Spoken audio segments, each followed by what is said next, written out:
Australia, the oldest, most extreme continent on Earth. Nowhere else do you find snakes more venomous, wildlife more bizarre. Over tens of thousands of years, people have adapted to this untamed land. They have endured its extremes and gradually learned to love it.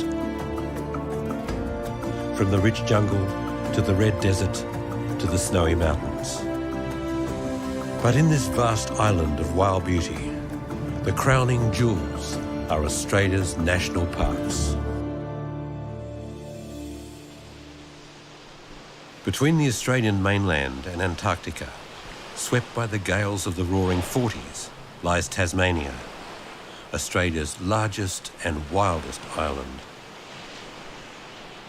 Even in midsummer, the strong westerly winds that encircle the Antarctic can bring storms and sometimes snow. But this island stands resolute like a fortress against the ravages of time.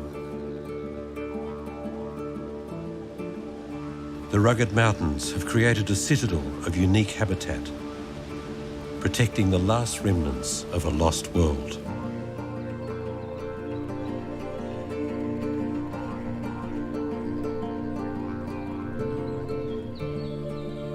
Tasmania took shape in the tectonic rage that wrenched Australia from the supercontinent of Gondwana 45 million years ago. More than 1/3 of Tasmania is dedicated to national parks, registered as UNESCO World Heritage Sites.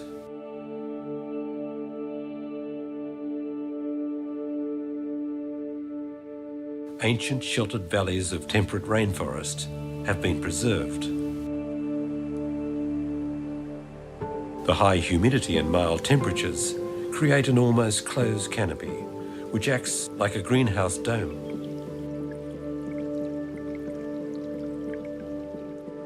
It's a magical world, a dream in green. But when the sun goes down, it can seem like a nightmare, as it echoes to the sounds of weird creatures. Here in the primeval forest, it's as if the evolutionary clock stood still, and around it developed some of the strangest animals on the planet. An egg-laying mammal with a duck's beak, a four-legged carnivorous kangaroo with a face like a dog and stripes like a tiger, and the devil himself, a flesh-eating marsupial with the scream of a banshee and the appetite of a vampire.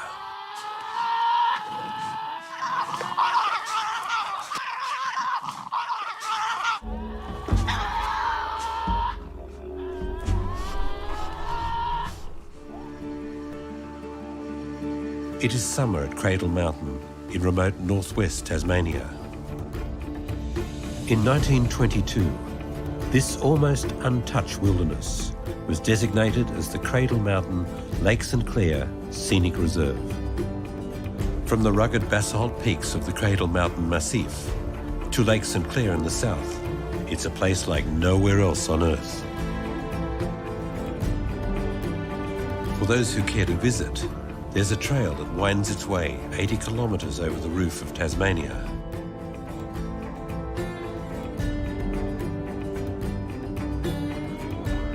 This is one of the world's great treks, through mountain heaths and moorland and into the dense forests. There are over 4,000 lakes in this part of Tasmania, most of them formed in the last great ice age.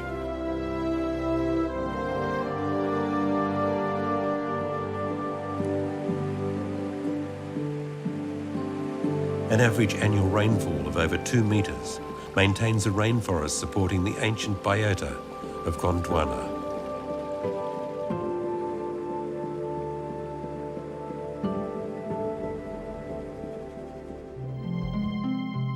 In 1936, a remarkable animal called Benjamin died in a Tasmanian zoo.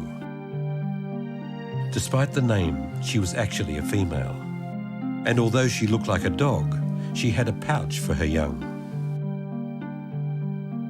Benjamin was a Tasmanian tiger, or thylacine. At the time of European settlement 2 centuries ago, there were thousands of thylacine on the island state of Tasmania.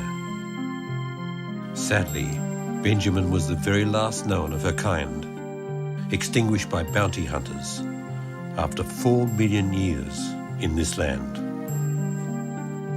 This is a wild and inaccessible wilderness, the domain of the unexpected, the extraordinary. Some might even say unearthly. You may even encounter the devil himself. If you stood here at this spot 10 million years ago, you might have been stopped dead by the same scream that pierces the forest tonight. When the first white settlers came here 2 centuries ago, they agreed it was the cry of the devil, and the name stuck. Until about 600 years ago, devils inhabited all of Australia. Today, they live only in Tasmania. And even here, they are fighting to survive.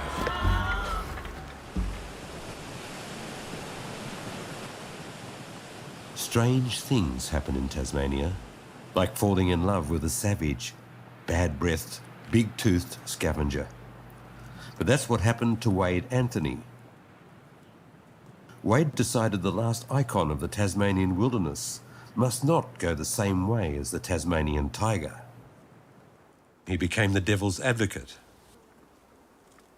He left the National Park Service to dedicate all his time to trying to save the little Tasmanian devil. These are bones that have been crunched by a Tasmanian devil and cleaned up by a Tasmanian devil. These are the leftover of rufous wallaby leg bones, and you can see this is a jawbone of a rufous wallaby. Now, a rufous wallaby makes up a fairly primary diet of the Tasmanian devil. So we know that devils, you can see that there's it's an active game trail by the markings on the ground and obvious evidence of the bones. So devils are moving through here, and we will locate a camera on the tree just beside the game trail, and we should be able to pick up photographs of devils. On the way home, Wade gets a call to tell him that a devil has been hit by a car. At night, they frequently scavenge roadkill, which saves them from hunting live animals. But sometimes they become the roadkill. He's a prime breeding animal and in fantastic body condition, so it's a shame to see him killed. Wade examines him for signs of the facial cancer, but this animal is healthy. I am affected to see them killed on the road. When the population was at 150,000, then it wasn't a major concern. It was inevitable it was going to happen, that animals would be killed on the road just because they were in such high numbers. Now, with the demise or the shrinking population, it's a real shame to see them killed on the road. It really is. I mean, the devils need all the help they can get at the moment for the survival of the species. At the foot of Cradle Mountain, Waldheim Chalet was constructed of rustic natural materials by the plant-loving Austrian Gustav Weindorfer. Together with his wife Kate, a century ago they built this humble hostel so that other people could experience the exquisite wilderness for themselves. Many did come to this secluded resort, enjoying the warm hospitality of the botanist couple. Gustav preached to his guests that this precious area should be protected by being made into a national park. During the First World War, Gustav suffered 2 tragedies. First, his wife died, and then because of his Austrian origins, he was accused of being a spy, although he'd been an enthusiastic Australian for decades.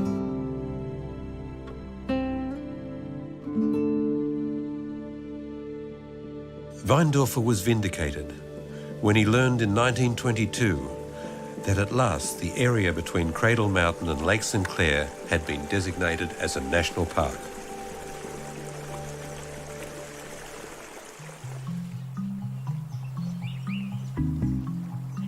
Today, the waterways of the southwest are travelled by a different breed of pioneer, men on a mission to help save one of the rarest creatures on Earth. Biologist Jim Thomas is one of the leaders. The orange-bellied parrot is very endangered. There are less than 200 birds in the wild, and they're all found in southwest Tasmania. The parrot breeds only here and migrates across the storm-swept Bass Strait to winter on the Australian mainland. It's fallen victim to feral predators like cats, and its mainland feeding grounds have been reduced by development. 3 state governments and national park scientists have joined forces to save these precious parrots. The birds are now being bred in captivity, where they're being prepared for the wild. The idea is to release them to this remote corner of Tasmania, where they once flocked in their thousands.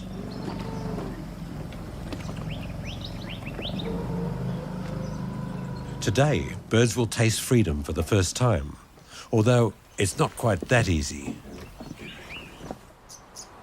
For several weeks, they've been acclimatising in one of the world's most remote bird cages, and now it's roundup time.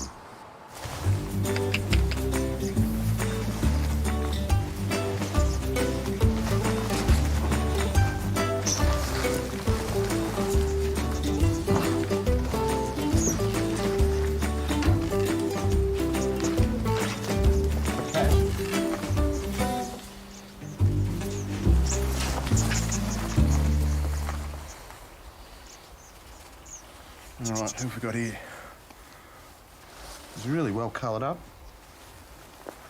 And look at that orange breast. He's black W, so he was bred in Tasmania. The little parrots are tagged, so their movements can be tracked over the precarious journey ahead.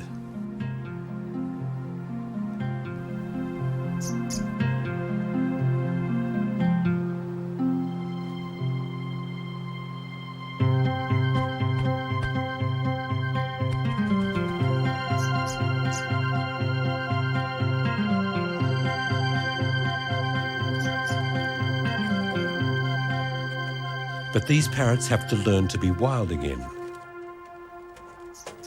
Feeding tables are provided until they learn how to find grass seed for themselves.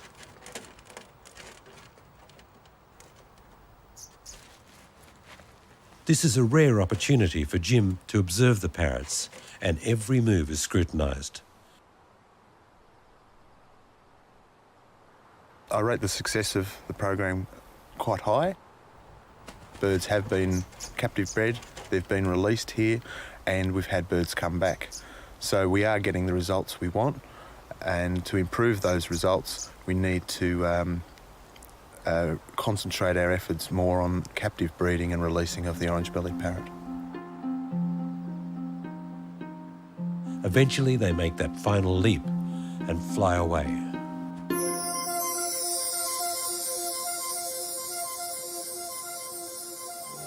While the orange-bellied parrot struggles to survive, so does the cranky little Tasmanian devil. Although the devil is the emblem of Tasmania and famous with tourists, hardly anyone gets to see one in daylight. So Wade created a tourist attraction and bought land adjacent to the national park, and slowly got the animals used to being active in the daytime. Okay, folks, as you can see, there's a few devils moving around out there. These guys are primarily a nocturnal species in the wild. Well, in the wild, they're, let's say, fully nocturnal. So most people don't get to see them in the wild because of that reason. Wade handles the orphan devils until they become tame, like little Aussie, who has become the star attraction at the Cradle Mountain Devil Park. A fearsome carnivorous beast is transformed into a cute little animal that you can touch and pet. So this little guy, his name is Aussie. Like the Tasmanian tiger, devils were hunted by farmers because they suspected them of killing calves and lambs. They became protected not long after the Tasmanian tiger became extinct. In proportion to its size, the Tasmanian devil has the strongest jaws in the entire animal kingdom. Probably 8 or 9 is the maximum size they reach. It's an eating machine and can consume 40% of its own weight in half an hour. Devils are a solitary creature. In the wild, they live on their own, but they are a social feeder. So they're an opportunistic feeding animal. So if one devil makes a kill or finds a carcass, pretty soon another one's going to smell it or hear devils squabbling over it, and there'll soon be more than one animal feeding on it. You've probably heard that devils are an aggressive animal. They're not particularly aggressive, they're just highly competitive, and as I said, it's generally for food or the right to mate. As a young boy, I grew up with Tasmania's wilderness as my backyard, and my father used to take me out every weekend. We would go camping, either fishing or bushwalking, camping, as I said, and we would come across a lot of different animals that lived in Tasmania and a lot of endemic species. So I soon realised that, you know, Tasmania was quite a special place and we had a lot of wonderful things here.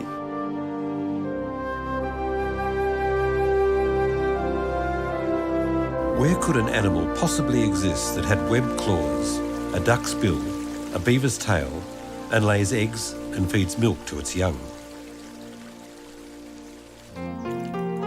The virgin waterways of Tasmania are a prime refuge to the platypus, Australia's unique egg-laying mammal.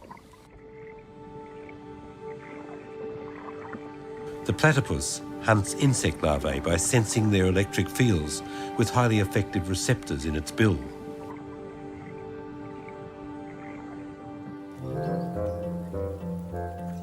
When the first specimens of the platypus arrived back in London in the late 18th century, they were declared hoaxes. For more than 100 years, experts argued over whether it was a bird or a beast. Eventually, in 1884, it was officially declared in a worldwide telegram that it was a whole new category, the monotreme. The only other monotremes are the echidnas. The echidna probes for ants and insect larvae.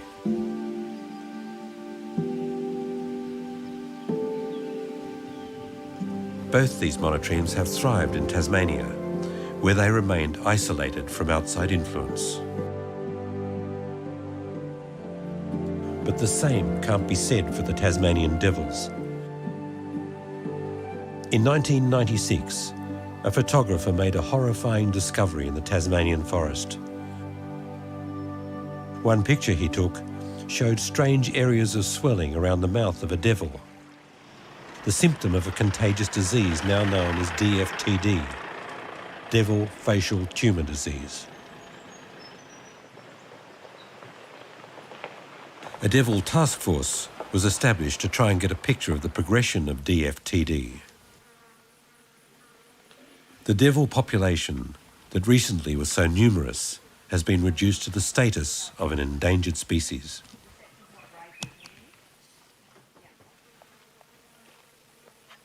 Shut off from their familiar environment, these normally aggressive animals are generally calm when trapped in this way.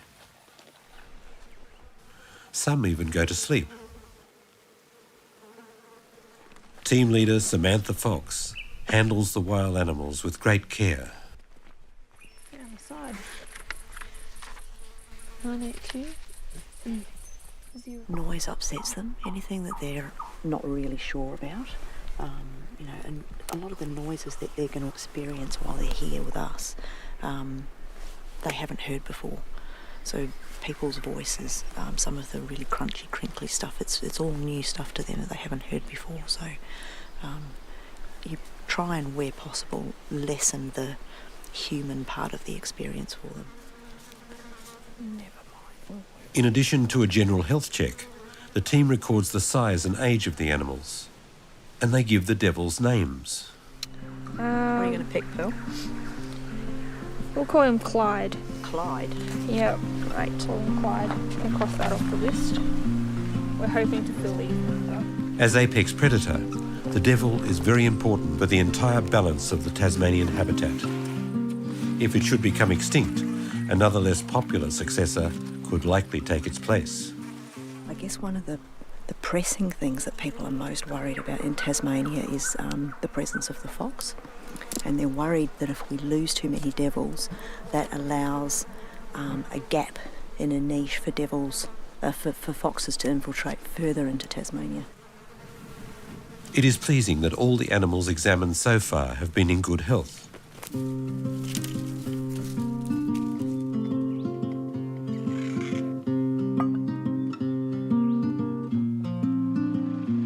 A quick picnic lunch and a phone call from the only place to get mobile reception. They are back at work.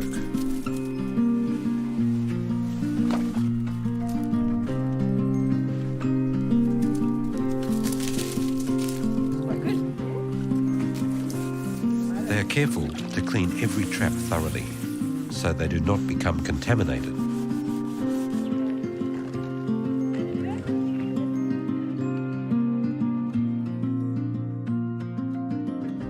And then case number 35. They've caught a good strong female. But when Sam looks in her mouth, she is devastated to find a small swelling on the fixed palate. This devil is infected.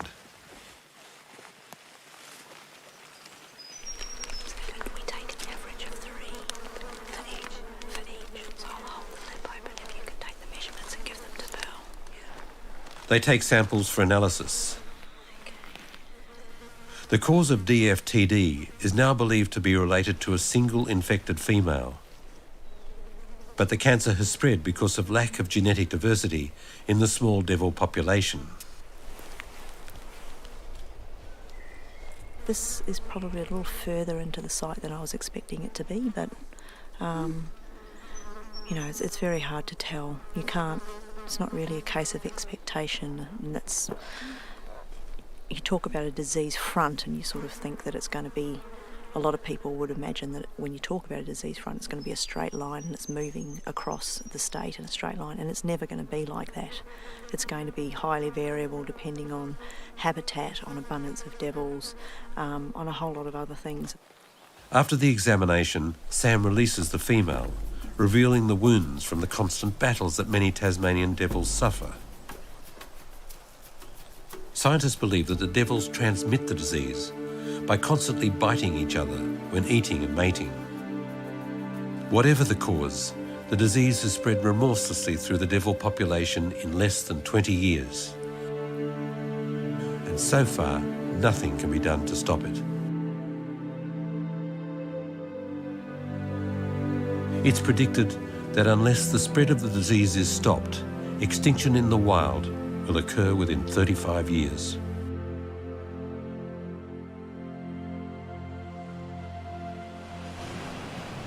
On the extreme west of the island, remote and almost uninhabited, is the only place left where the devils don't suffer from DFTD. These healthy devils gave local farmer Jeff Taylor an idea. And now people come to this region just to dine with the devil.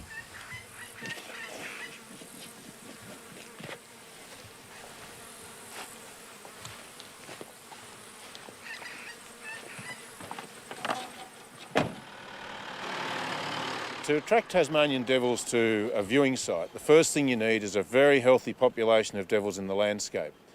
And then the other thing you need is some techniques to attract them to a site.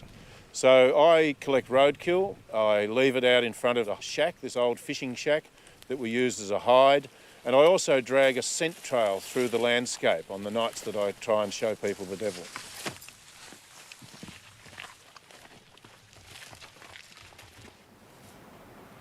Jeff opened his Devil's Beach restaurant 5 years ago for this uniquely Tasmanian dining experience. While everything looks improvised, as though it's on its first day, this is part of its special charm. A final spotlight check, and all is ready to go. A baby monitor allows us to hear the devils cracking the bones, while the guests enjoy their own haute cuisine inside the restaurant.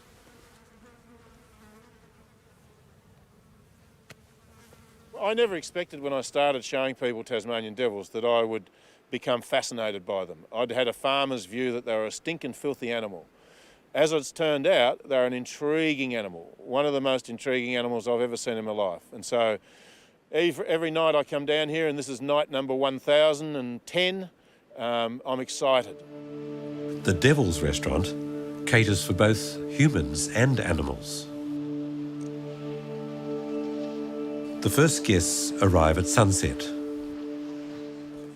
And we'll shut the door so we don't let any mosquitoes. This one? No. While the other guests arise and start roaming around and looking for food.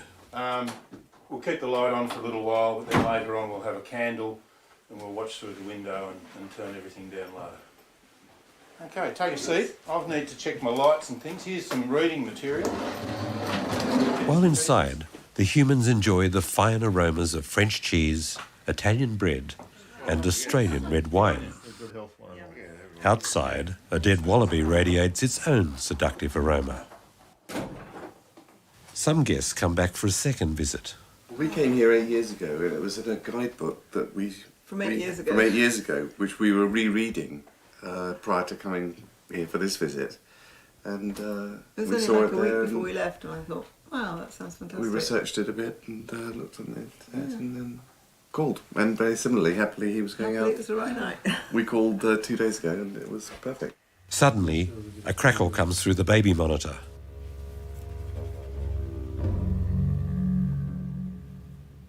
A single female on the prowl. The rich aroma of the roadkill tantalises her palate.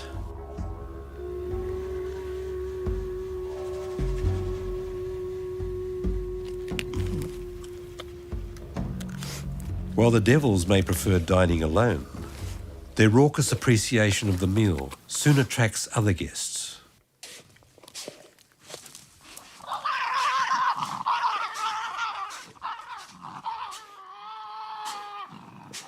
Devils have long facial whiskers to give them a sense of personal space. As long as everyone keeps their distance, they can gorge quite happily in a group. But when whiskers brush, all hell breaks loose. Tempers fly and fangs tear into live flesh.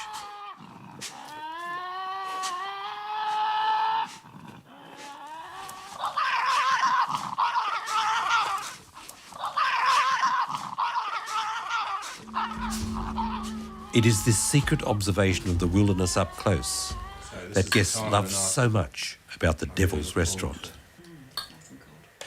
This is a beetroot dip. Okay. Australians have beetroot in everything. The Devils are also gorging themselves on Tasmania's famous organic produce.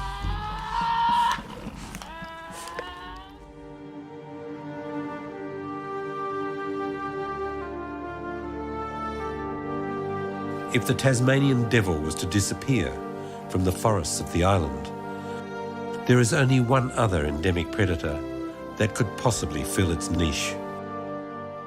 The wedge-tailed eagle, a far more elegant scavenger.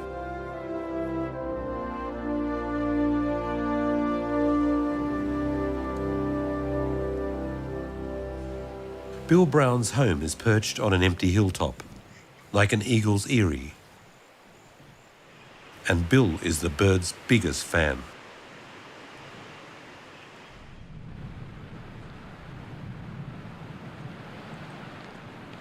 In an outdoor enclosure near his house, he's reared a wounded young female. Bill has prepared her for years to return to the wild, but so far in vain.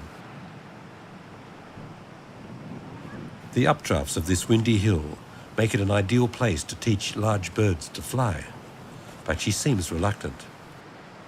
Icarus was found when she was about 6 weeks old. Her nest was burnt by a wildfire in state forest in the north of the state, and she was found by some forestry workers, and they contacted me, and she was singed but otherwise unharmed, and I've had her and raised her since then. Bill is dedicated to the education of his eagle. But despite his work, she still retains her wild spirit. Bill is one of the top raptor experts in the country and works as a ranger for Tasmanian national parks. My initial hope was to release her as soon as possible when she would normally have fledged. However, because her feathers were damaged from the fire, her first lot of flight feathers were shorter than normal, and usually young eagles have slightly longer feathers than adults, which gives them a really distinctive advantage when they're learning to fly. Despite all his efforts, Icarus still behaves like the wild creature that she is. She's certainly aggressive, she's certainly not tame. She could be described as imprinted because she responds to me when I bring food, and imprinting is a difficult thing because they associate humans. She probably associates humans with food, and imprinted birds can, if they're released, can cause problems by being quite aggressive towards humans, expecting to be fed. Bill has built a special device that allows her to move freely and exercise until she's ready to fly.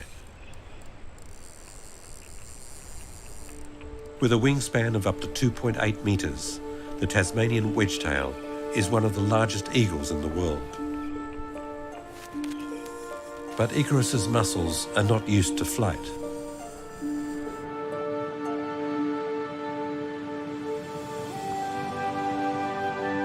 Passing wild eagles use the rising thermal airflows to soar to altitudes of more than 1,800 metres. Bill is fascinated by this powerful predator of the skies, but concerned about her future. Tasmanian eagle is endangered for a number of reasons. There are lots of human threats acting on the population, and also from more sinister types of human activity like poisoning and shooting. No other populations of wedge-tailed eagles are threatened with extinction in Australia, but they are in Tasmania. A perception within the particularly sheep industry that eagles were a major predator of live, healthy lambs. Many years ago, studies have been done and they found that less than 5% were taken by eagles, and then the majority of those that were taken were sick or dying. The wedge-tail has never had it so good since the rabbit was brought here by Europeans. But numbers of eagles are decreasing through hunting, while the rabbit has become one of the most destructive feral pests throughout Australia. Icarus gets her second lesson of the day, and the strong wind is favourable. She flies at least 100 metres, which for her is a great success.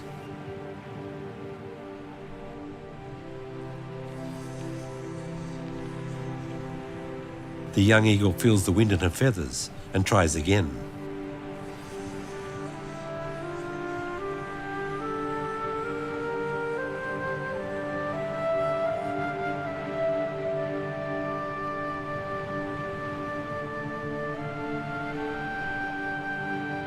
Bill hopes to release Icarus soon. He would love to watch her soar effortlessly up where she belongs with her wild eagle kin.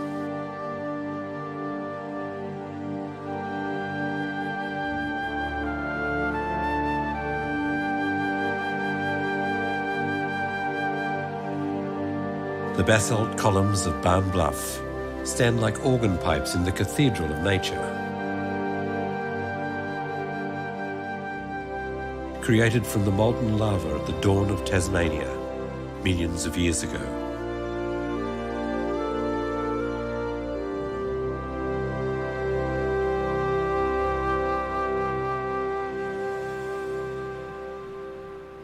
The mountain landscape is the domain of the wombat.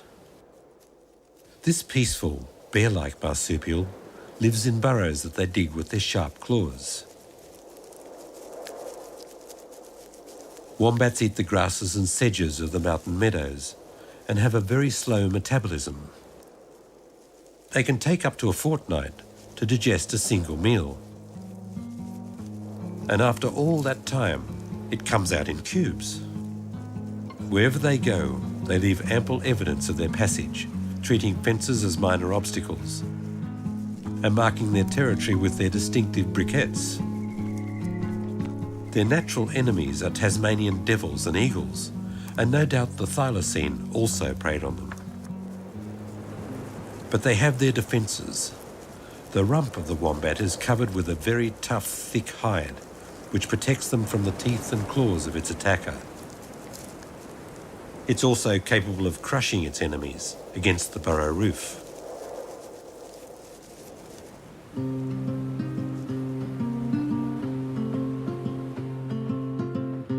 It's spring in the Tasmanian Highlands, baby time. Wade Anthony observes this timeless wilderness every day from the simple house he built with his own hands.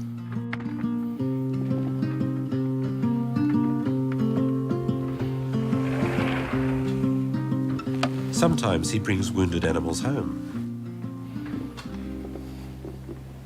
When a devil is hit by a car, the mother often dies, but the little baby can survive in the pouch. Many of these are brought to Wade.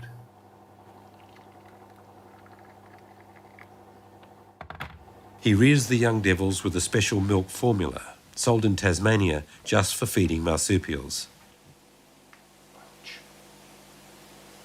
Your little teeth are growing.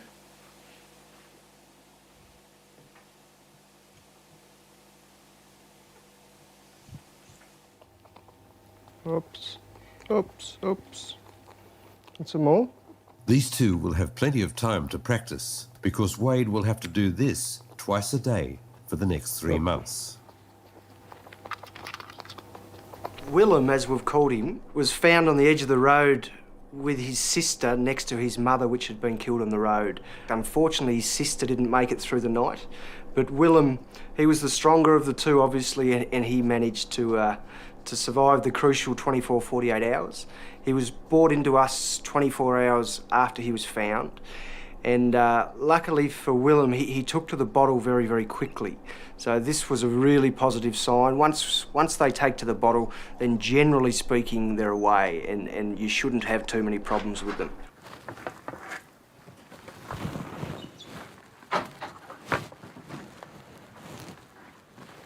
The second largest predator on the island, also a marsupial, is the spotted-tailed quoll.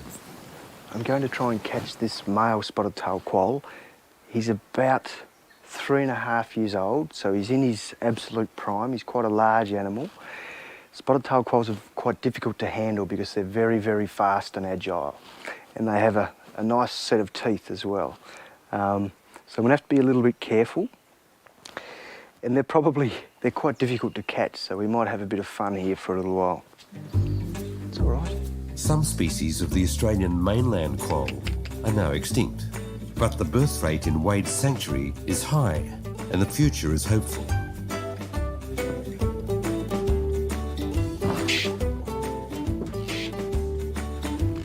Quolls often have to be moved from enclosure to enclosure for breeding. But first they have to be caught. Whoa, whoa, whoa, whoa, settle.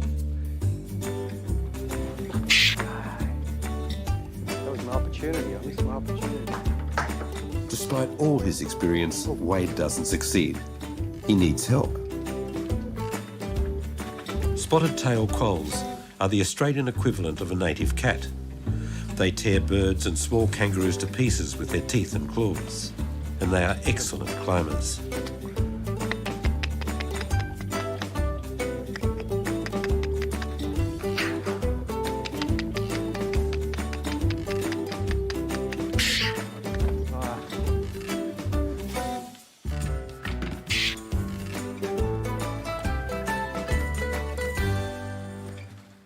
Despite their cute appearance, they were always hunted by farmers. This is where it could be dangerous. Although they enjoy a more sympathetic reputation, than the Tasmanian devil, they are just as ruthless a predator. Can you put that underneath you?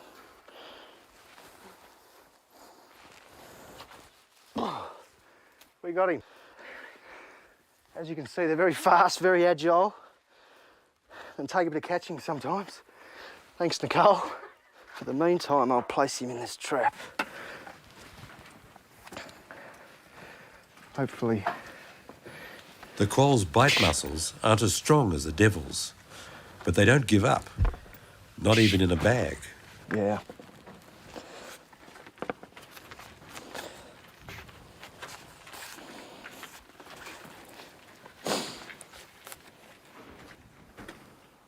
Wade started a one-man company 5 years ago. Now he is sought after throughout Tasmania for quolls and devils. Delicate actions, such as procedures with pregnant devils, he likes to do himself. She's a protective mother. This is Ossa, named after Mount Ossa, tallest mountain in Tasmania. She's a first-time mother. She's a 2-year-old. She's a very nice little devil, but any mother worth of salt is going to become protective. So today we're going to relocate Ossa and her 4 offspring down to a new enclosure where she gets a bit more sun.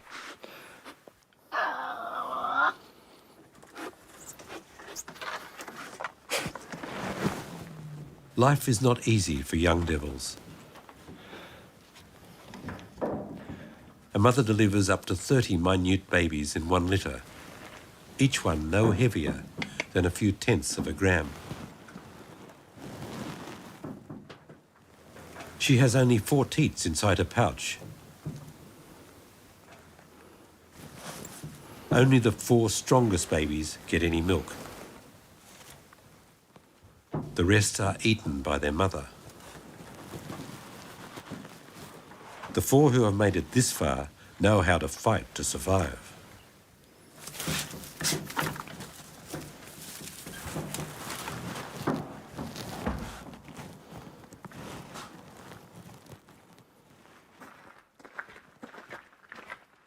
Now it's time to put them in an outdoor enclosure.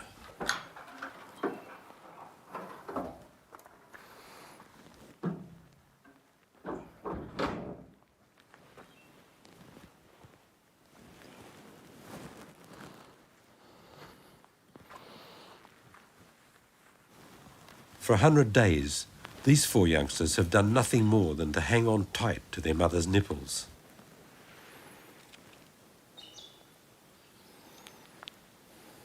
Unlike their cousin, the kangaroo, the young devils will never return to the pouch for sanctuary. Although they will continue to suckle from their mother.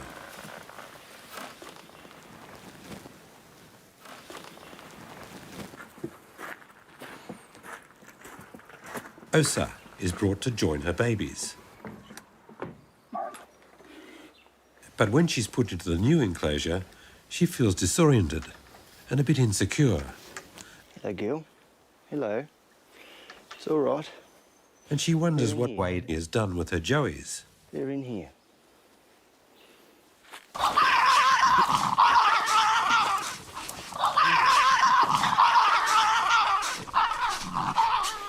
Persistent.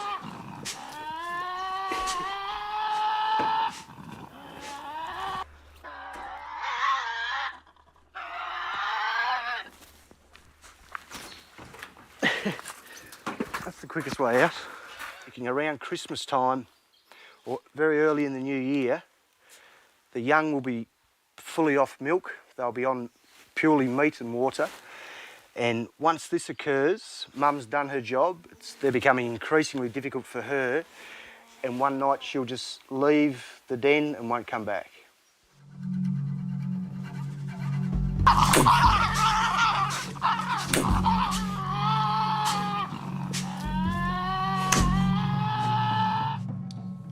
I have a 2-year-old daughter. She's been introduced to Willem, the little Tasmanian devil I'm hand rearing, and she seems to really like devils, so So who knows, maybe, I'm sure over the years as she grows older she'll spend more and more time here and yeah, maybe one day she'll manage the place. That way. You have to be gentle, remember? Very gentle, very gentle. That way. When Wade left school, he was a successful athlete, but he found himself investing more and more energy into working with animals. Tiens, doucement, bébé. Tiens, pas trop fort. Holding him? There we go. On a trip to North America, he met a French-Canadian doctor, now his partner. Good boy. Good boy. Donne-lui un câlin. Donne-lui un câlin. Both encourage their daughter to love animals. But the difference between animal and toy is still a work in progress.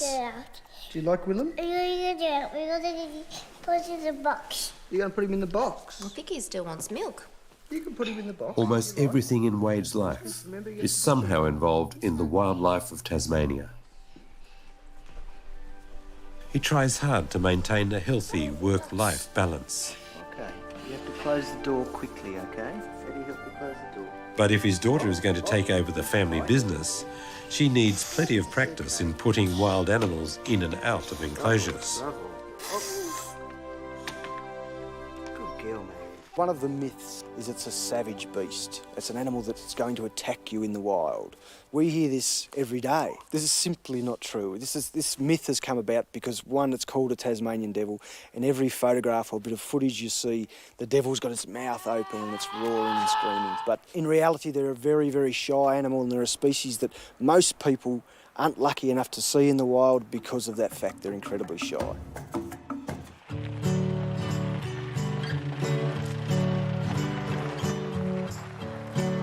On his days off, Wade likes to get on the water. Instead of going fishing this weekend, he decides to take his family on an eagle spotting expedition.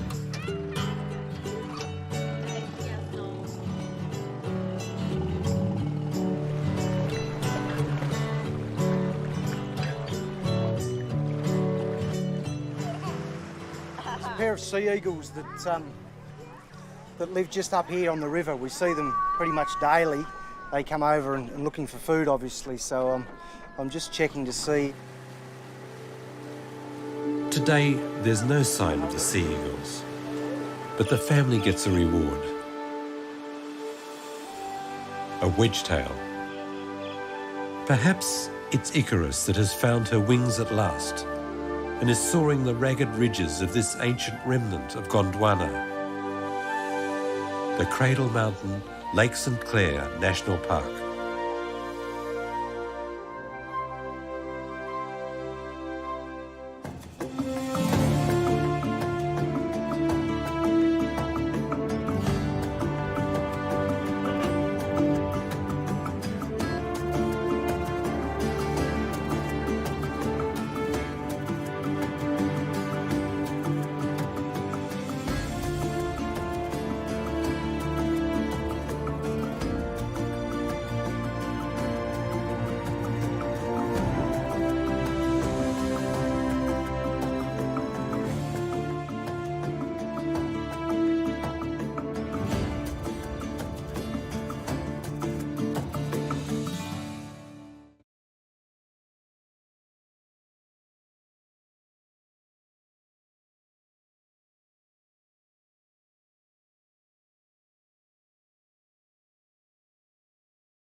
Australia, the oldest, most extreme continent on Earth.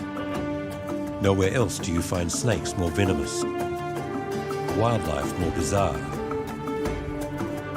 Over tens of thousands of years, people have adapted to this untamed land. They have endured its extremes and gradually learned to love it. From the rich jungle to the red desert to the snowy mountains. But in this vast island of wild beauty, the crowning jewels are Australia's national parks.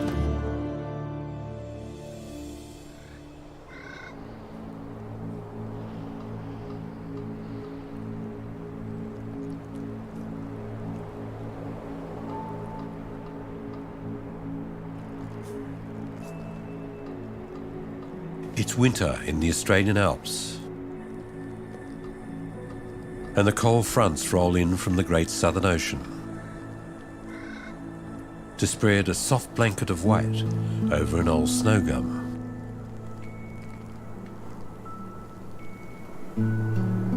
This gnarled and twisted veteran has survived more than 300 alpine winters. It's the hardiest of all eucalypts, and it thrives in icy conditions at high altitude.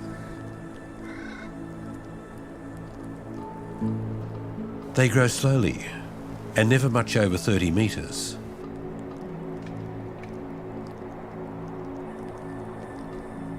But they carry a heavy burden, which they shed by bending their branches to dump the freezing load.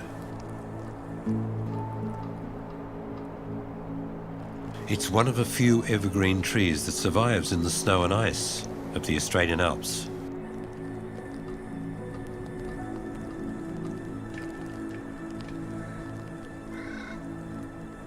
Near Mount Kosciuszko, Australia's highest mountain, the winter temperature can fall to minus 20 degrees Celsius with a savage wind chill.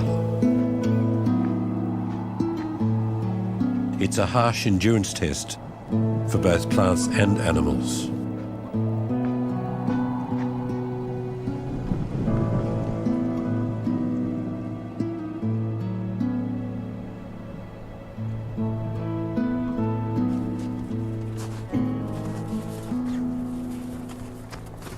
While some animals go into semi-hibernation, the marsupial wombat is active throughout the winter.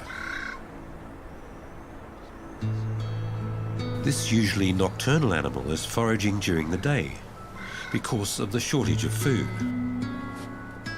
The relentless winter evenings can be just a little too cold.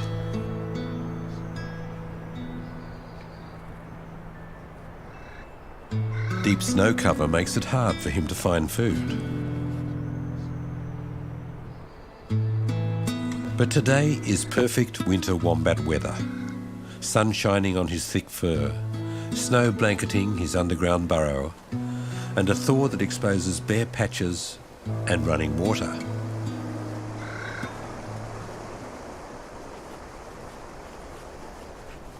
Wombats are strong animals. They dig tunnels with their sharp claws, which make excellent crampons, and can scrape away the icy crust to find food.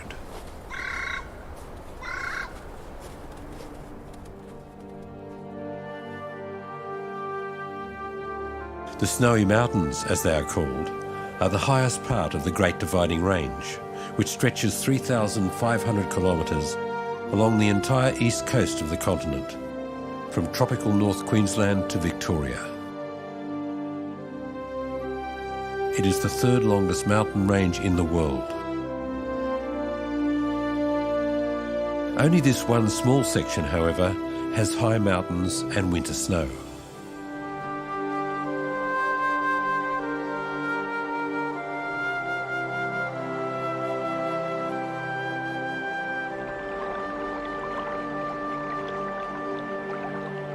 These ancient craggy peaks are a big attraction for skiers.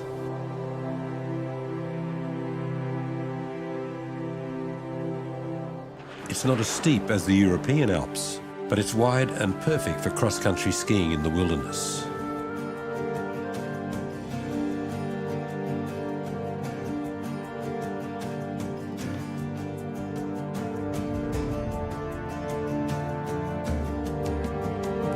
Once much more high and mighty, ice and time have ground these ancient mountains down.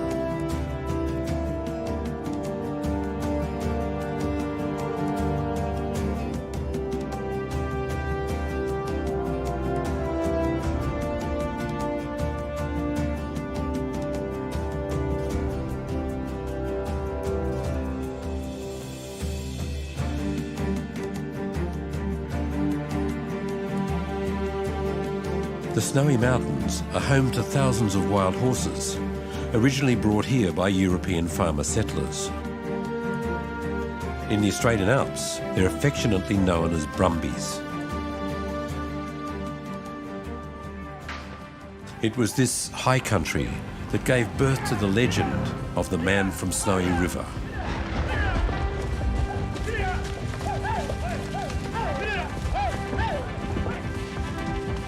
The rugged mountain men and the wild horses that they chased inspired Banjo Patterson's iconic bush ballad.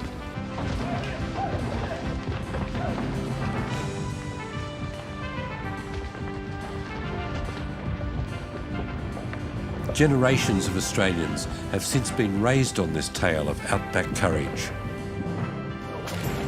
It's part of the national folklore.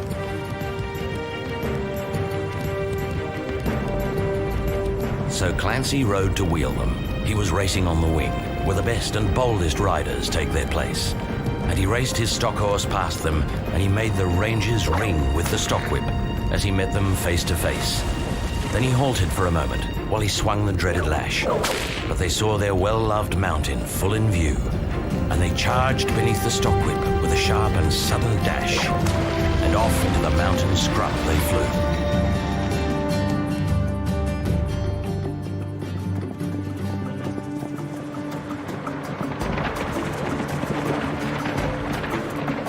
The stockman's history on these mountains is merely a blink in time for the Alps. Their geological history goes back more than 600 million years, making them far older than the European Alps and the Himalayas.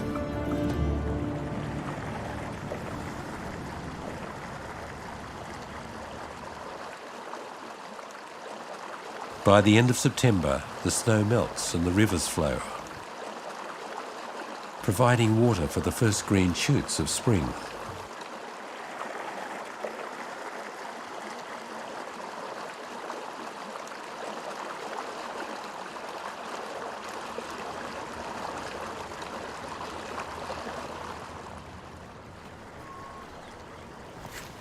The echidna comes out of his winter torpor.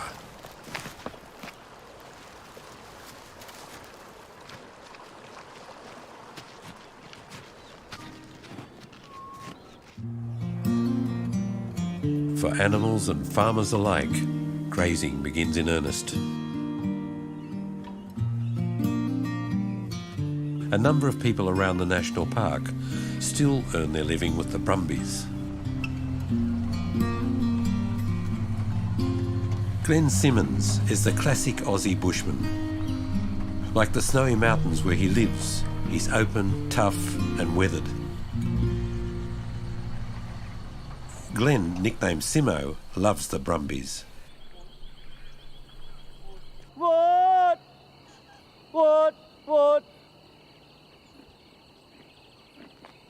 That's just what they're used to coming to. You know, when they're not in sight, they come when they hear that noise. Yeah. But the two over the back are brumbies, right? Genuine, untouched. I mean, how beautiful is it to see brumbies at your doorstep? You know, it doesn't get much better than that, does it?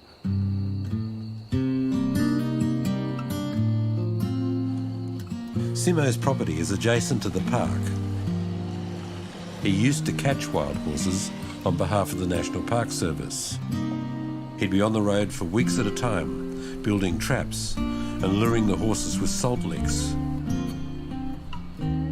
He brought many of the brumbies home to break in and sell.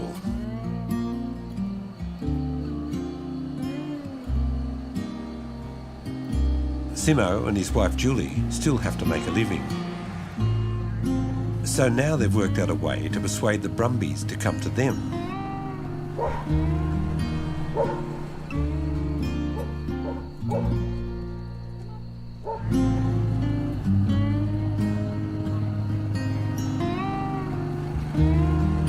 Life in the bush is not always easy, especially in winter. But their isolation has proved how much they rely on each other. Julie actually, you know, even with the fresh brumbies, because she feeds them on the bike all the time, they get used to the noise of the bike, they get used to Julie's voice, and they come around quite quick. Really, I think it's the female thing. The horses seem to love the female attention, they really do. And as far as that little mare's concerned, Julie just feeds her and brushes her and plays with her, and she thinks, oh, this is all right. But whereas when Glenn comes, there's a bit more action, you know. Simo thrives on domesticating the legendary horses of the Kosciuszko National Park. The rugged terrain and its challenging climate means only the fittest and strongest animals survive.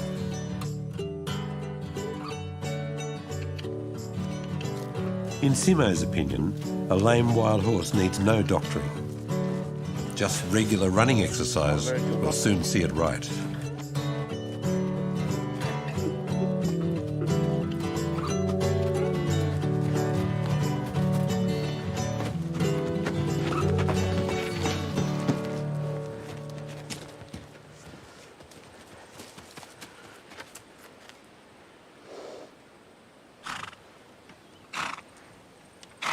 I like them because of their temperament. You know, their temperament is always so gentle, and, you know, they might act like they're wild first up, but once they're really caught and broke in, they become very quiet. Simo and Julie run a website where people can find brumbies for sale. Some of these hardy specimens are especially suitable for children to ride. He hasn't done too bad, you know. He's done great. He hasn't done anything wrong. Not yet.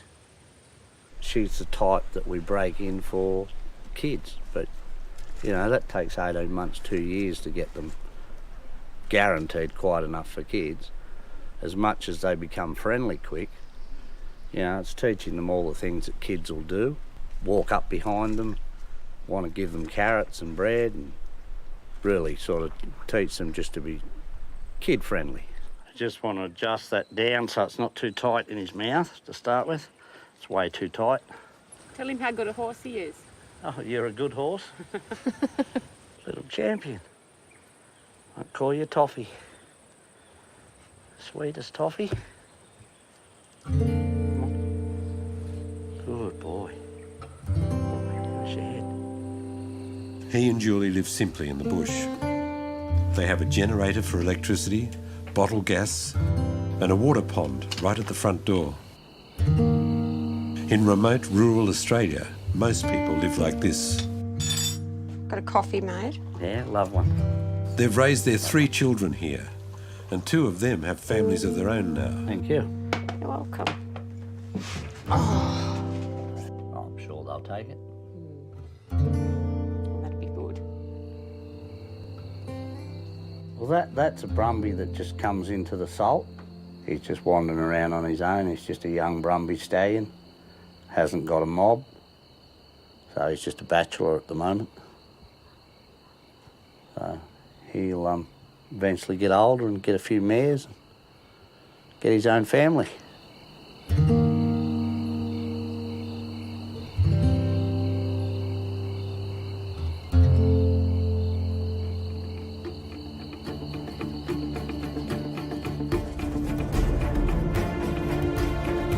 The Australian Alps National Parks are made up of 11 nature reserves that cover the only high alpine habitat on this vast continent. But the endemic plants have not evolved to cope with the hard hooves of introduced grazing animals such as horses and cattle.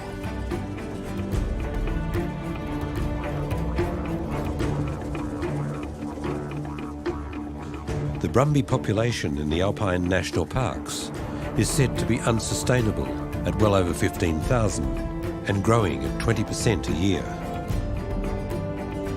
Brumby's hooves damage the sensitive mountain terrain. The results are severe erosion and the destruction of rare plant habitats. The treeless slopes of Mount Kosciuszko are particularly vulnerable, with only a thin and fragile soil cover. In 2003, the Parks Administration was forced to intervene. Brumbies were shot from helicopters. But public protest soon put a stop to this drastic form of population control. Rangers now trap 300 wild horses a year. They erect temporary pens and bait them with salt licks, hay and molasses.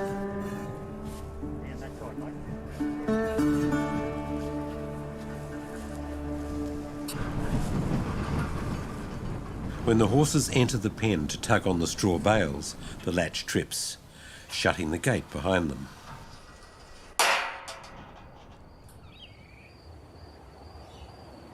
When the alpine pastures are free of ice and snow again, the eastern grey kangaroos return to graze. They can grow to be almost 2 metres tall and live in large mobs in the most inaccessible parts of the park. They raise their joeys in the pouch for 9 months. The big males can weigh up to 90 kilos. These magnificent animals can jump up to 6 metres in a single bound and travel at more than 50 kilometres an hour. And they have enough endurance to travel for hours. Amphibians also emerge in spring. Found only in the Alps, the rare corroboree frog is named for its markings, which resemble Aboriginal body painting. But unlike most frogs, it doesn't jump and it doesn't swim. Sadly, the exceptional corroboree frog is on Australia's most endangered list.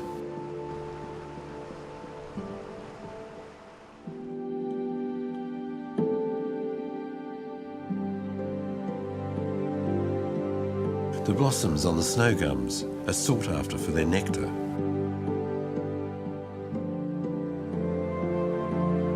Many birds also return to the mountain forests when spring arrives, to feed on the bush flowers and insects. The sulphur-crested cockatoo is a large and versatile parrot, common throughout eastern Australia. The beautiful gang cockatoo, however, is not so adaptable. Its numbers are in drastic decline. New Holland honeyeaters arrive for the spring flower nectar.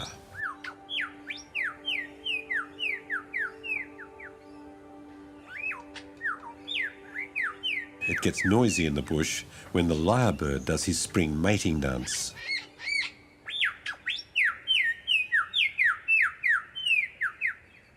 This almost flightless bird is one of the most remarkable creatures in southeastern Australia. He not only has his metre-long tail feathers to impress the ladies, but also his extraordinary voice.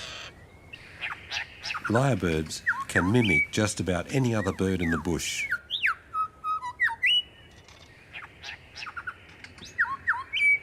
They can pass this mimicry down through the generations. In modern times, lyrebirds have been known to impersonate car alarms, chainsaws, and even mobile phones. These high alpine boulder fields, snow-covered in winter, are the habitat of the extremely rare mountain pygmy possum. Linda Broom has studied these shy animals for nearly 40 years. Until a few decades ago, they were thought to be extinct. But 2 small populations were then found surviving in the Alps. And recently, Linda found a 3rd one.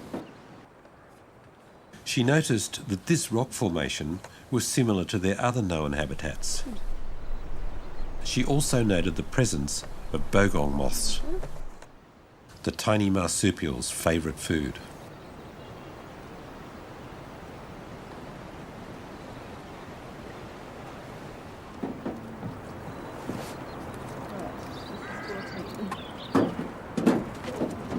Linda and her assistant put out traps, padded with soft material and baited with walnuts.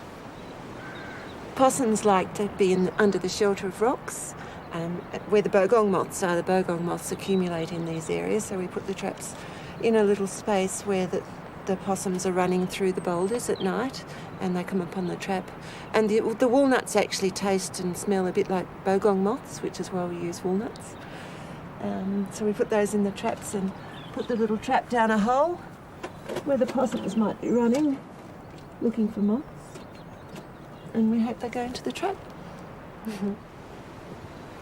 The probability of discovering even more of the rare marsupials in this location increase when she also finds their favourite food plant. This is mountain plum pine. It grows on the rocks. It's actually a pine tree, and it has little green seeds. So what the possum does is hold the seed in the corner of its mouth and cut the seed across the middle. But a bush rat will hold the seed in both hands on each side of its mouth and use its front teeth to cut the seed lengthwise. So you can tell if you pick up the seed husks from the ground whether a possum's eaten it or a bush rat's eaten it. Bogong moths are attracted to lights at night. Linda installs a trap to try and find the size of the moth population in this spot. Linda is one of only a few scientists who have closely studied this rare marsupial possum. Her work has had one or two surprising turns. I used to tell my students and volunteers they taste like walnuts, and they said, "How do you know?" And I hadn't actually tried them, so then I had to live up to my words and taste them. We did a cook-up that night, and we made a stir-fry of bogong moths, and they do taste like walnuts, very oily. But I pulled the wings off, I couldn't eat the wings.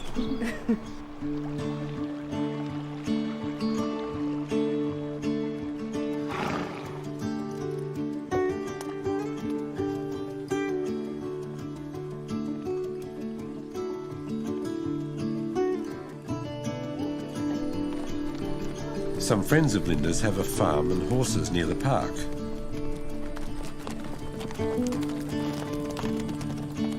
Linda takes every opportunity she can to get out into the countryside.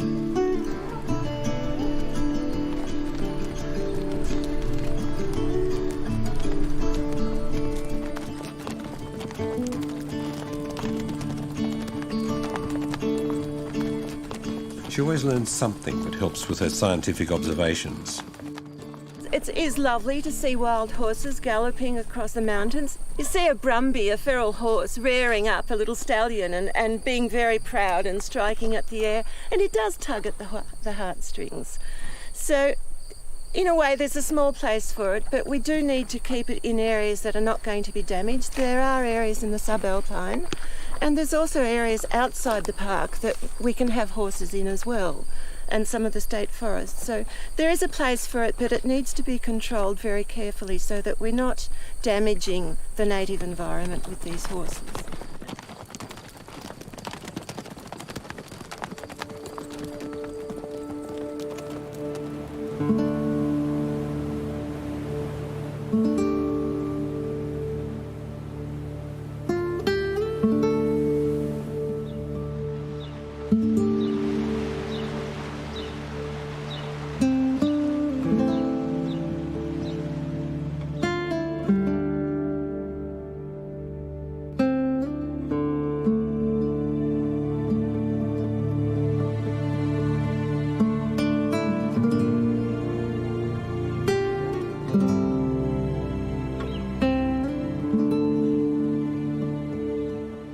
During the brief alpine summer, these montane grasslands become a glorious carpet of rare wildflowers.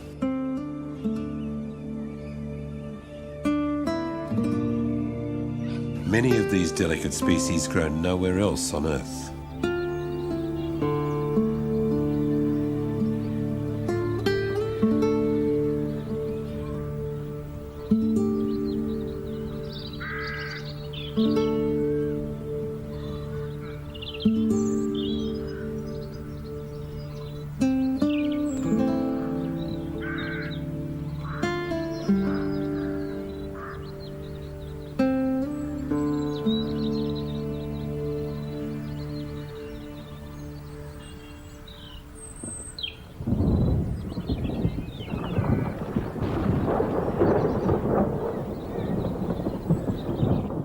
The summer heat also produces violent thunderstorms in the mountains. Flash floods cause streams to rise quickly. Remote areas can be cut off for days from the outside world. The four-wheel drive is an essential vehicle in the wilderness, where biologist Ken Green does his all-weather explorations of the park.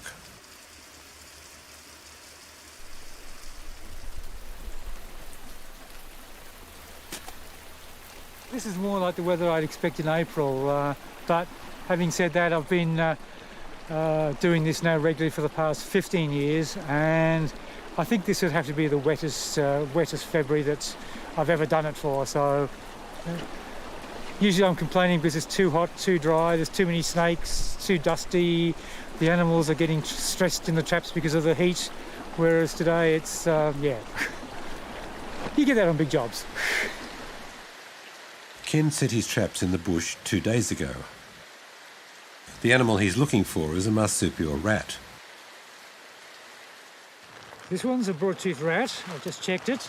It's an adult by the looks of it. And so I'm just going to get it into the bag.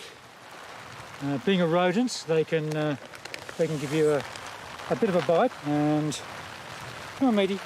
No, go the other way. Dan's not behaving.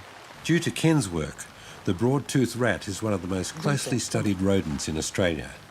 Fossil evidence indicates that this animal originally lived throughout the whole eastern half of the continent, although it prefers cold winters and wet summers. This suggests that the climate in this notoriously hot country was once very different. And I've now got the animal in a grip where it can't actually bite me. Now this is a female. Now she's behaving herself quite nicely. With the drying and the warming of the continent, these animals have become restricted to basically fairly, the cold, wet sites. So this is the ideal conditions for them. And they're slow, fairly gentle animals. They get eaten by foxes, and things are getting warmer and drier, so they're definitely under threat. Now she wants to go, and she's off. Ken's yield is unusually poor. It seems that the weather is too wet, even for the broad-toothed rats. But he still has to check his 40 traps every 2 days. The animals can't survive in them any longer than that. He finds a surprise guest, a female marsupial mouse. The males, by this time, have all died of exhaustion after the rigours of the mating season. With this weather, there's probably not as many as I would have expected. With the rain and the wind, they probably all stayed in bed overnight, which is probably what I should have done as well. Yeah.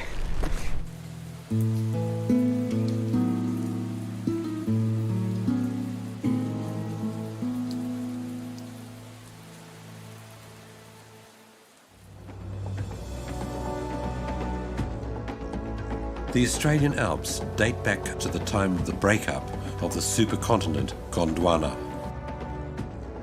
It divided into Australia, South America, India, Africa and Antarctica.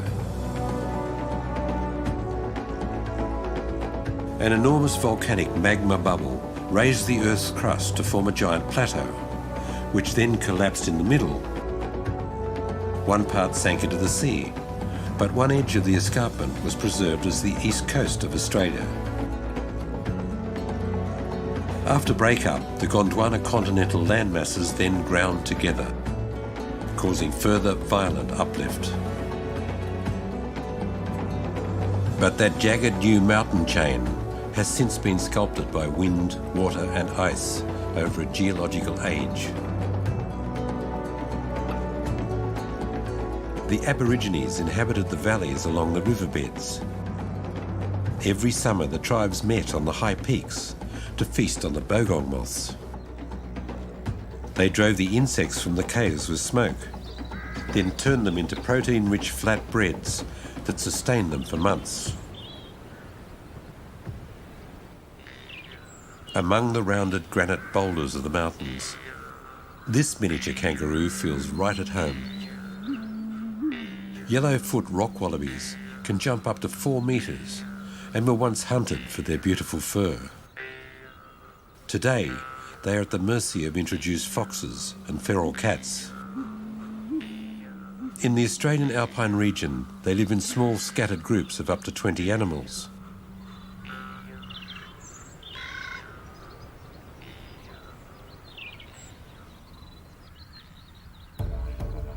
The strongest males vie for mating rights. They are notable for spectacular aerial combat, which alternates between play and deadly earnest.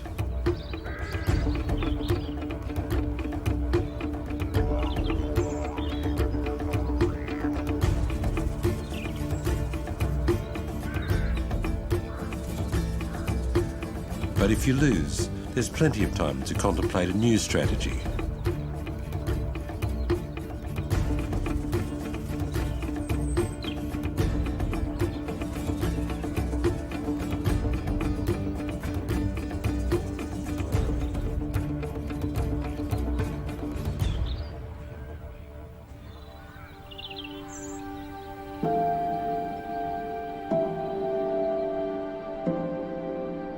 A warm, early summer evening. But at night, it's still cold.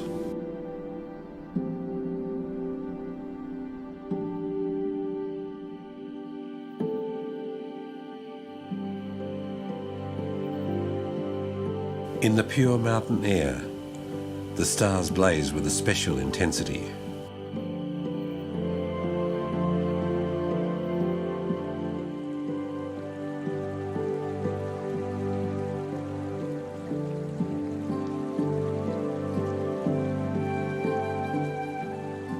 The melting snow brings plenty of water to the meadows.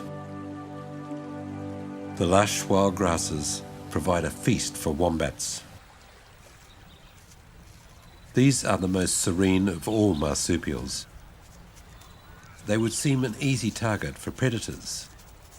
Their rear is protected by thick hide and fur, but their claws are deadly for frontal attack. The alpine pastures are good grazing for horses too. But few wild brumbies are lucky enough to fall into Simo's gentle hands. He's just finished training a new bunch of horses, and now it's time to find them homes. A mother brings an eager young rider to meet his new pony. How are you? Good. Good. Glenn, Carol and Jaden. Hi, how you going? Kel, Jaden, Glenn. how are you? This is Goliath. Hey, Goliath. A nice little pony, isn't he? You reckon you could ride him? Yep. You could. We better put a saddle on him well and see if you can. 9-year-old Jaden is already a keen horseman. Now he's about to ride his very own Kosciuszko Brumby for the first time. I'll get you on, and then I'll get on that other little mare, but she's only been rode a couple of times, so you'll just have to watch her a bit. Yep. Ready? Go. Sit. Ready. Reins.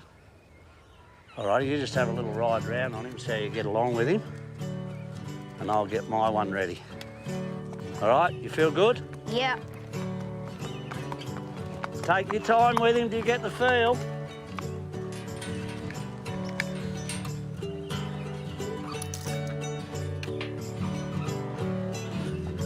Rightio, you right to go? Yep. All right. Just jump something for you, lad. Like a little log. These are the moments Simo lives for. He loves to pass on his philosophy of life to the next generation. All right. His passion for mutual coexistence between man and nature in this big wild land is embodied for him in a relationship with the Brumby.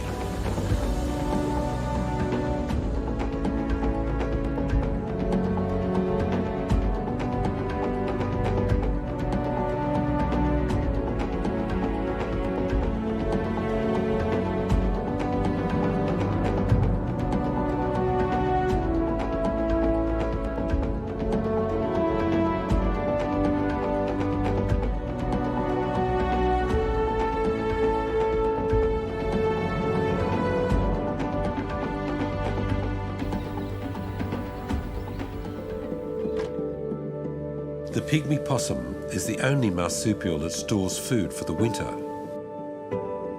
Although these tiny animals were once widespread, they are now restricted to a few high alpine locations. Yet another casualty of habitat destruction and feral foxes and cats.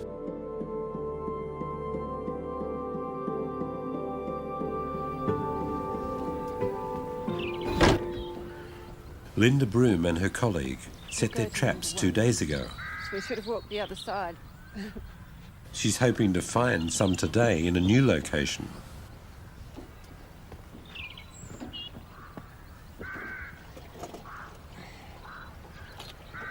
It's number 15.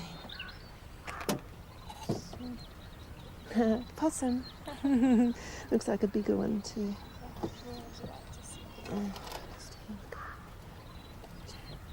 This tiny marsupial looks at first sight like a rodent.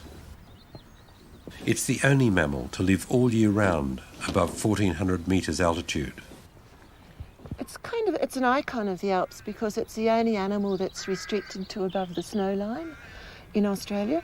It's very specialised. It feeds on the bogong moths, which migrate here during the summertime and leave for the winter. And also the mountain plum pines that you can see growing around us are also restricted to these rocky areas, so it's like a unique little ecosystem that's the possum and the bogong moths and the plum pines. The pygmy possum's life is adapted to the short alpine summer. The female produces a litter of 6. They leave their mother's pouch after 2 months.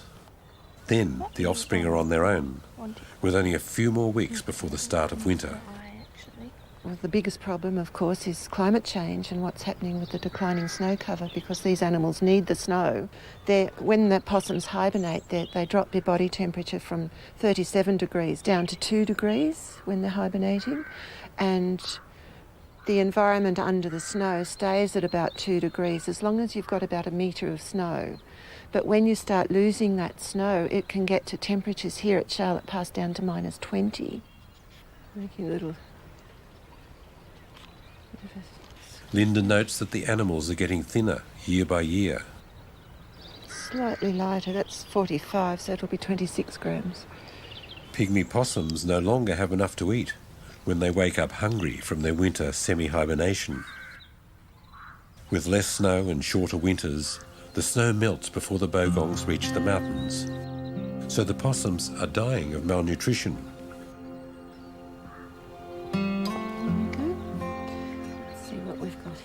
Bogong moths could be described as the most important species of the entire alpine region.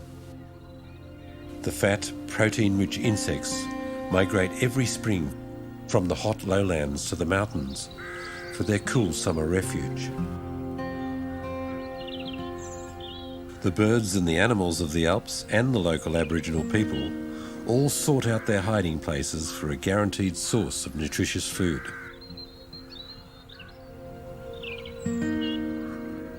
Park biologist Ken Green spends both summers and winters in the mountains. He knows the whole region better than anyone. Well, basically, once you come sort of out of the Himalayas, coming south, there's really not much until you get to New Zealand in terms of mountains that support snow. So I think that's the main thing about these mountains is, so suddenly in the lowest, flattest, driest continent on Earth, you have plants and animals that have to be able to adapt to snow. Ken climbs a steep hill above Dead Horse Gap. He never knows what treasures he might find up here.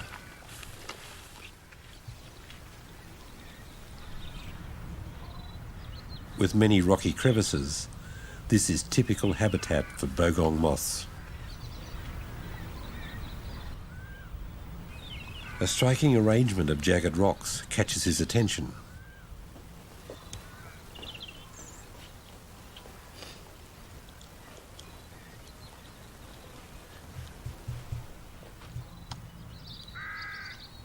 He discovers a hole just big enough for him to crawl through. I just have this thing where I tend to crawl into holes. If I see a hole in rocks, I tend to crawl in and see what's there. So this was just one of those many cases. There were bogong moth remains outside, so that was a good hint that there was something inside. So it's a bit of a squeeze, but went in, took a look, and there was probably 100,000 or so moths lined up in front of me. Yeah. Bogong moths generally shun daylight. They spend their days resting under large, cool rocks before swarming outside at night. But what Ken discovers in this cave surpasses all his expectations.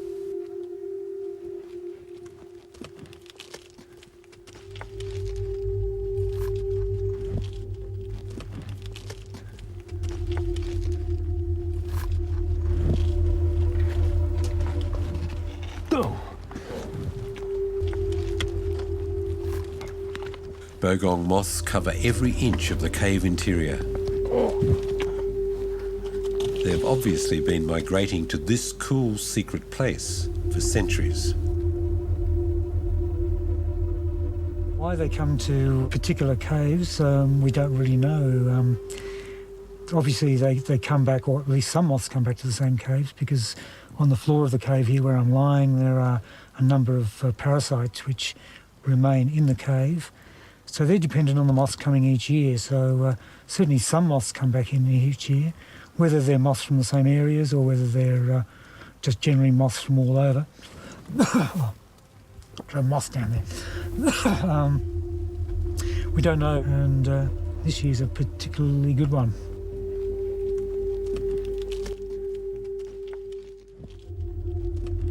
The bogong moths are enormously important to the ecological balance of the entire Alpine region.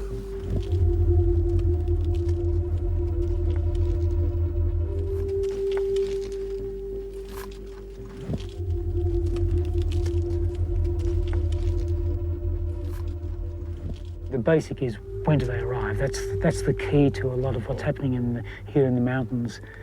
And so each year I record the earliest date of arrival, and then I come up here to look at them just to see roughly what sort of numbers we've got. It's very hard to be exact because these are the easily accessible ones, which means they're the ones that are first eaten by the foxes or the ravens.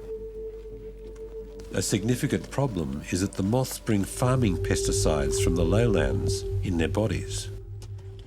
As the most concentrated source of protein in the Alps, the moths spread these poisons to almost every level of the food chain. Ken Green has been tracking this disturbing development for years.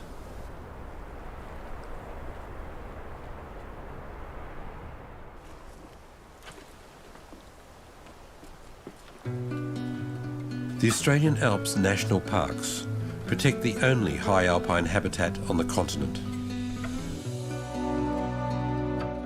The many large rocks offer good hiding places and protection from the cold for animals and insects.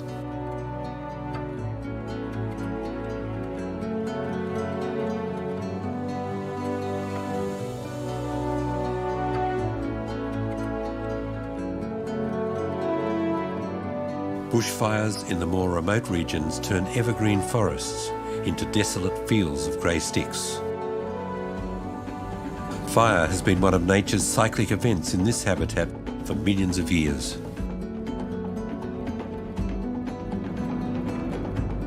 In contrast, the wild brumby herds have only been here for less than 200 years. For many Australians, these horses have a significant cultural heritage value.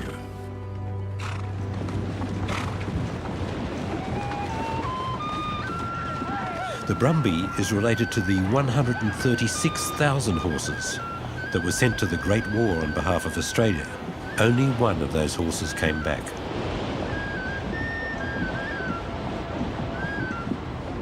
Those horses that went to war never came back.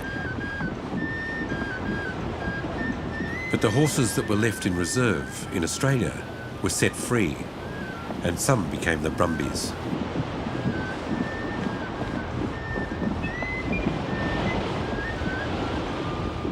Some people argue that brumbies deserve the same level of recognition and protection that native marsupials, birds and insects receive.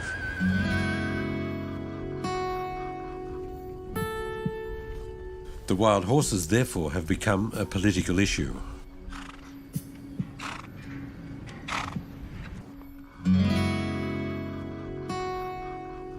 The trapping program may be more acceptable to the general public than mass shootings from helicopters. But an annual reduction of only 300 brumbies, whether they become pets or pet food, is only a fraction of the yearly increase in the size of the overall population.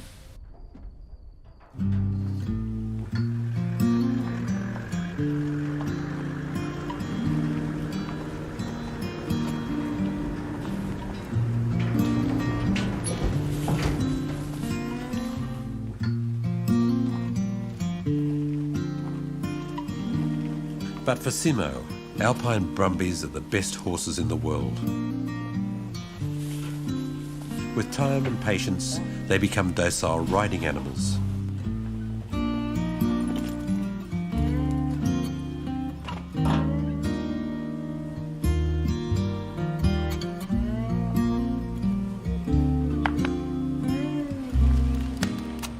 Simo could not be happier with his life. And why would you not want to live on the edge of a national park? I mean, it's got so much to offer, especially Cozzy. I mean, it's such beautiful mountains, beautiful terrain, you know, all the rivers. I've thought about it, but I don't want to be anywhere else. Why would I want to be, you know? No, I don't want to be anywhere else. I travel a bit and I see a lot, but no, my little part of the world's pretty unique in this little corner. So, yeah, I've got it pretty good. Probably another month or so. From now on, the nights will grow steadily cooler. And then the first frosts and snow will come. In the only part of Australia that can really be called Alpine.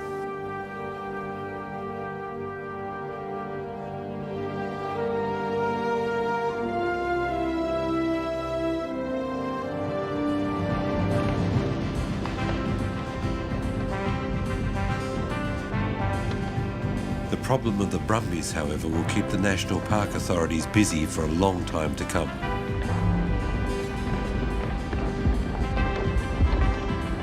Most people doubt that it can ever really be solved.